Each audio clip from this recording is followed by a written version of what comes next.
যেখানে প্রুনিং করে দিয়েছিলাম এখান থেকে একটা ডাল বের হয়েছে। ওই ডালটা সুন্দর গোল হয়ে গিয়েছে, দেখুন এই দিক দিয়ে। আসসালামু আলাইকুম দর্শক, কেমন আছেন? রূপ গার্ডেন বাই মামুন পেজের পক্ষ থেকে আপনাদেরকে স্বাগত।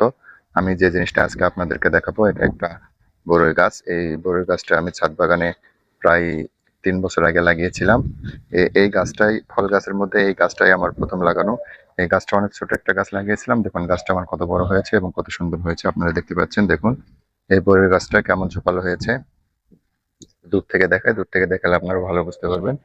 দেখুন কত সুন্দর একটা বড়ই গাছ।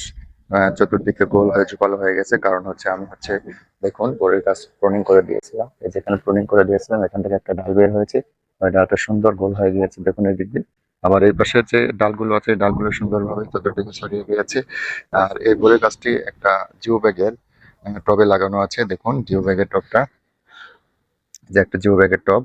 আর টবটা আমি রেখেছি হচ্ছে একটা অ্যাঙ্গেল দিয়ে, লোহার অ্যাঙ্গেল দিয়ে আমি একটা স্ট্যান্ড তৈরি করেছি। এই স্ট্যান্ডের উপর রেখেছি, কারণ ছাদের সঙ্গে টবটা রাখলে আমার আর ছাদের ড্যামেজ হয়ে যেতে পারে। এই জন্য আমি যে ব্যাগের টবটা একটা অ্যাঙ্গেল দিয়ে বানানো একটা র্যাকের উপর রেখেছি। আর দেখুন গাছটা কত সুন্দর হয়েছে।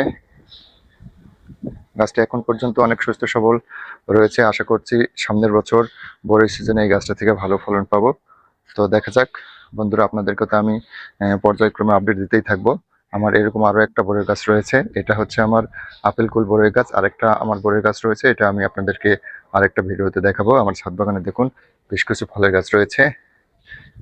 এই গাছগুলোকে আমি প্রত্যেকটি আলাদা আলাদা ভাবে আমার যখন ফুল আসবে তখন আপনাদেরকে ভিডিও তৈরি করে আমি দেখাবো।